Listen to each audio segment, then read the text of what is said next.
اور اس لیے ہمیں جو ہے وہ اپنی تیاری کرنی چاہیے، ہمیں اپنا اس کو ہنر آنا چاہیے، اس کے اوپر بات کرنے کا سلیقہ آنا چاہیے۔ اور دوسرا جو پھر اس سے کرائسس پیدا ہوا وہ یہ ہوا کہ وہ ہے ریگولیشن کا۔ ایک ہمارے ہاں جو ٹیکنالوجی ٹرانسفارمیشن ہوئی اور اس سے ہمارا جو کانٹینٹ کریشن ہے اس میں ایک تبدیلی آئی، اور دوسری ریگولیشن میں تبدیلی آنا ضروری تھی۔ ریگولیشن جو آخری بنا ہمارے ہاں میڈیا کے لیے وہ پیمرا کا لاء تھا جو 2003 میں بنا، اور یہ ٹویٹر، فیس بک، انسٹاگرام، یہ تمام جو ہیں یہ اس قانون کے بعد انوینٹ ہوئے۔ تو آپ اندازہ لگا سکتے ہیں کہ ہماری جو میڈیا کی ریگولیٹری رجیم ہے وہ بڑی پسماندہ ہے، بڑی پرانی ہے، ہمیں نئی رجیم چاہیے۔ ایک طرف ہمیں اپنے لوگوں کو ماڈرن ٹیکنیکس کے اوپر لے کے آنا ہے، اور دوسری طرف ہمیں اس کے اوپر جو ہے وہ ریگولیشن پہ لے کے آنا ہے۔ اب دو باتیں یہاں پہ ایک مورل باتیں ہیں، ایک سہیل وڑائے صاحب نے ایک اشارہ کیا، شاد عارف صاحب نے، اور پھر شامی صاحب نے۔ سہیل وڑائے صاحب نے کہا کہ جو رپورٹر ہے اس کا سب سے بڑا جو ایک امتحان ہے وہ یہ ہے کہ وہ اپنی بائس کو ایک طرف رکھ کے رپورٹ کر سکے۔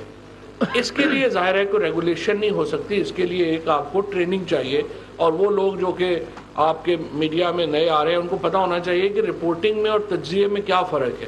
جب آپ انالیسس کرنے بیٹھیں گے تو وہ تو باعث ہوگا، وہ تو ایک آپ کے اپنے ویوز ہیں، لیکن جب آپ رپورٹنگ کرنے بیٹھیں گے تو یہ فنڈامنٹل ہے رپورٹنگ کا کہ آپ اپنے باعث کو ریزہ کریں گے، جو واقعہ جیسے ہو رہا ہے ویسی رپورٹ کریں گے۔ انفارچونیٹلی ہمارے ہاں ایک تو یہ بڑا پرابلم ہو گیا ہے کہ ڈویژن اتنی زیادہ ہو گئی ہے کہ رپورٹر میں ہر رپورٹر انالسٹ بن گیا ہے، وہ اپنا جو ایونٹ ہے وہ بھی ایسے ہی پیش کرتا ہے جیسے وہ انالیسس کر رہا ہے۔ دوسری جو شامی صاحب نے بات کی وہ ہے ڈگنیٹی کی بات کی ہے۔ اب دیکھیں ہمارے ہاں جو ہمارا آئین ہے، آرٹیکل 9 آف دا کانسٹیٹیوشن، وہ جو ڈگنیٹی ہے اور جو فریڈم ہے اس کو ایک آرٹیکل میں بیان کرتا ہے، یعنی رائٹ ٹو فریڈم اور right to dignity, right of life, right of life اور رائٹ آف ڈگنیٹی، یہ دو ایک ہی آرٹیکل میں بیان ہوئے۔ سو دس شوز کہ ہمارا کانسٹیٹیوشن ڈگنیٹی کے اوپر ایمفیسس کتنا کرتا ہے۔ اب یہاں پہ دیکھیں یہ جو پیکا کا لاء آیا ہے، اور میں ایکچولی بڑی مجھے خوشی ہے کہ آج پہلی بار یہ بات ہوئی ہے کہ ریگولیشن تو چاہیے، سپریم کورٹ کو، ہائی کورٹ کو کوئی طریقہ کار طے کرنا چاہیے، 3 جج بیٹھیں، 5 جج بیٹھیں، اور پھر ایک تھریش ہولڈ دیکھیں۔ یہ تھوڑی ہے کہ کیبنٹ نے ایک پورا لاء بنایا ہے، 52 لوگ وہاں پہ بیٹھے ہوئے ہیں، 300 بندہ جو ہے وہ اسمبلی میں بیٹھا ہوا ہے، وہ لاء کے اوپر سوچ رہا ہے۔ ایک جج صاحب جو ہیں اگر ان کو پسند نہیں آئے گا وہ کہیں جی میری اوپینین مختلف ہے، میں لاء کو سیٹیسفائڈ کرتا ہوں۔ اس طرح تو ملک نہیں چل سکتے۔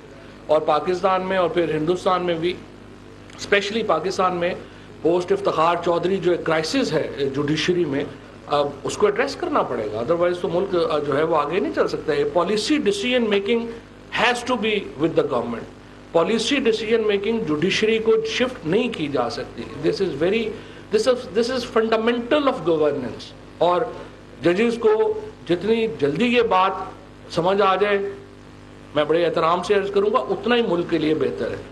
اب میں ان انسیڈنٹس میں نہیں جانا چاہتا جہاں پہ ججز نے پاکستان کے بارے میں فیصلے کر کے بالکل کمر ہی توڑ دی ہماری۔ یہ نہیں ہو سکتا، کیونکہ جب آپ اپنی لاء سے آگے جائیں گے، آپ پالیسی رجیم میں گھسیں گے، آپ غلط فیصلے کریں گے، وہ آپ کو نہیں کرنے چاہیے۔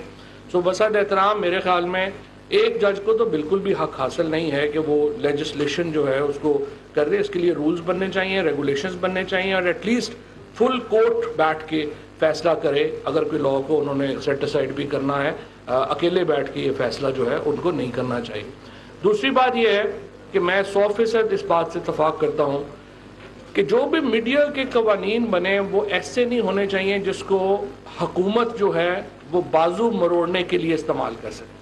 یہ بات بالکل 100% ٹھیک ہے، لیکن یہاں پہ یہ بحث نہیں ہوئی اب تک۔ میں پہلے دن سے اگست سے میں جو ہے وہ گفتگو کر رہا ہوں میڈیا کی تنظیموں کے ساتھ، شامی صاحب کے ساتھ بھی، شاد عارف صاحب کے ساتھ بھی، جہاں پہ میں PMDA Pakistan media development authority جو ہے وہ میں لے کے آنا چاہتا تھا۔ اس میں میں نے کیا کہا، میں نے کہا کاؤنسل آف کمپلینٹ جو ہے اس کو، اب یہ یہاں پہ بھی دیکھیے نا، ڈیفیمیشن لاء جس طرح شامی صاحب نے کہا، ڈیفیمیشن لاء تو موجود ہے لیکن اس پہ عمل نہیں ہو رہا۔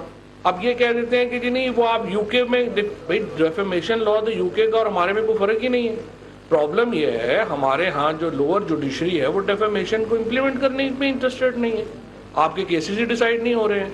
آپ کے کیسز اتنے لمبے ہو جاتے ہیں. اب آپ دیکھیے کہ حالت یہ ہو گئی ہے کہ پاکستانی میڈیا ہاؤسز کو سو کرنے کے لیے لوگ لندن جاتے ہیں.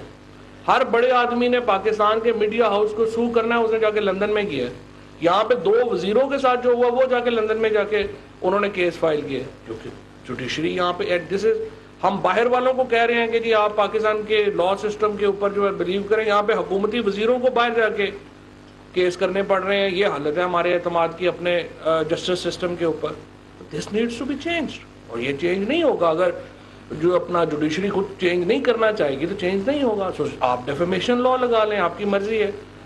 دوسری طرف ہم نے کیا کوشش کی؟ ہم نے کوشش کی ایک آلٹرنیٹو سسٹم کریٹ کریں جس میں فیصلے ہو سکیں. ہم نے کہا پیمرا میں اس وقت کاؤنسل آف کمپلینٹ ہے، وہاں پہ آپ نامینیٹ کریں. 50% لوگ جو ہیں وہ میڈیا نامینیٹ کر دیں، 50% لوگ پارلیمنٹ نامینیٹ کر دیں، اور جب ان کے پاس شکایت جائے تو وہ اس کا فیصلہ کریں، اور 6 مہینوں میں اس کا فیصلہ جو ہے وہ ہونا چاہیے. اور انفارچونیٹلی اس کو انفورس نہیں ہونے دیا گیا. اور ہمارے اپوزیشن بھی تو ساری جوکرز پہ مبنی ہے. جب جو بات بھی ان کے اوپر آپ ریفارم پہ لے کے جائیں وہ دیکھتے ہیں کہ اگلے ہمارا پولیٹیکل فائدہ کیا ہوگا. ان کو نیب کے لا کے علاوہ کوئی دنیا میں کیس ہی نظر نہیں آ رہا. ان کو رات خواب میں بھی بس یہی ہے کہ نیب کچھ ختم کرتے ہیں، باقی اور کسی ریفارم میں وہ انٹرسٹڈ نہیں ہے. اب یہاں پہ یہ جو پیکا کا لا ہے، دیکھیں ارشاد صاحب، آپ نے مثال دی کہ آپ نے خبر دی، اور وہ تو کرمنل ڈیفیمیشن میں نہیں آتا، وہ تو سول سائٹ کے اوپر جائے گا. کرمنل ڈیفیمیشن یہ ہے کہ ایک خاتون MNA کے خلاف پورے ہفتے سے کیمپین چلائی گئی کہ انہوں نے وہ خاتون جو ہے وہ فلانے لیڈر کو لڑکیاں سپلائی کر رہی تھی، اس لیے وہ MNA بنی. مجھے آپ بتائیے یہ کیا یہ اس کو 1000 روپیہ یا 2 لاکھ روپے جرمانہ کر کے اس بندے کو چھوڑ دینا چاہیے؟ ہرگز نہیں. آپ نے کہہ دیا کہ ایک جو منسٹر ہے اس کو اس لیے ایوارڈ مل گیا کہ اس کے جنسی تعلقات ہیں. مطلب 2 ٹکے کے لوگ جو ہیں جن کی نہ اپنی کوئی عزت ہے، نہ ان کے گھر کی کوئی عزت ہے، نہ ان کو اپنی فیملیز کا کوئی پتہ ہے، وہ جو منہ میں آتا ہے وہاں پہ بیٹھ کے کوئی بکواس کر دے، اور ہم کہتے ہیں کہ نہیں جی اس کے اوپر تو یہ کوئی کیس ہی نہیں بنتا جی، یہ بڑا ظلم ہو جائے گا. ہاں ہمیں ڈیبیٹ یہ ہونی چاہیے کہ سیف گارڈز آپ ڈیولپ کریں لا کے اندر کہ مس یوز نہ ہو سکے. یہ کہنا کہ لا ہی نہیں ہونا چاہیے، یہ تو جنگل کی سوسائٹی بن جائے گی.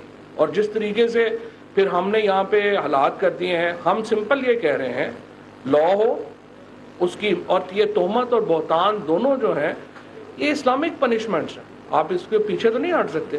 اور آپ نے جو سول ڈیفیمیشن اور کرمنل ڈیفینیشن ہے وہ ویل ڈیفائنڈ ہے، آپ نے اس کو کرنا ہے.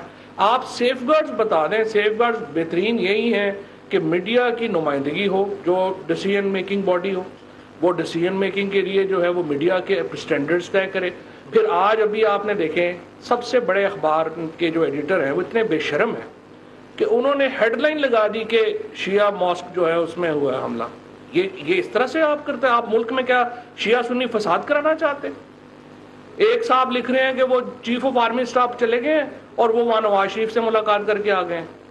نہ کسی کو یہاں پہ بات کرنے کا، نہ کسی کو لمٹ کا پتہ ہے. ہر روزانہ ہم یہ کوشش کرتے ہیں کہ ملک ایک ایج کے اوپر رہے، ایک پولیٹیکل انسٹیبلٹی رہے، ایک ملک کے اندر ایک طوفان مچا رہے، نہ کسی کی عزت محفوظ ہو، نہ کسی کی فیملی کی عزت محفوظ ہو.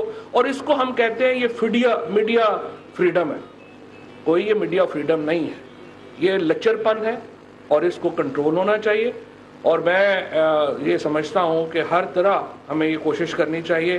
ایک طرف حکومت کو ہمیں بچانا ہے کہ حکومت میں کوئی ایسا آدمی نہ ہو جو کہ قانون کو مس یوز کر سکے، اور دوسری طرف ہمیں معاشرے کو بچانا ہے ان لچر لوگوں سے جو یہ حرکات کر رہے ہیں. ان دونوں کے درمیان میں رہ کے ہم آگے چلیں گے. اینڈ تھرڈلی مجھے بڑی خوشی ہے کہ یہاں پہ سارے اسٹوڈنٹس بھی ہیں اور نئے ینگسٹرز بھی ہیں.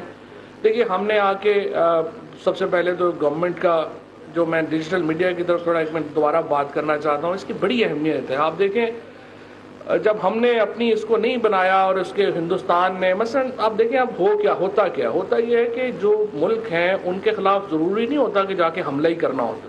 آپ سب سے امپورٹنٹ یہ ہوتا ہے کہ ملکوں کو آپ اپنی اس طرح کی فضا کریٹ کر دیں ملکوں کے بارے میں کہ ان کی معیشت تباہ ہو جائے، ان کے اوپر لیجسلیشن آ جائے، ان کے اوپر پابندیاں لگ جائیں. مثلا نور مقدم کیس ہے، نور مقدم کیس اسلام آباد میں کرمنل کیس ہے.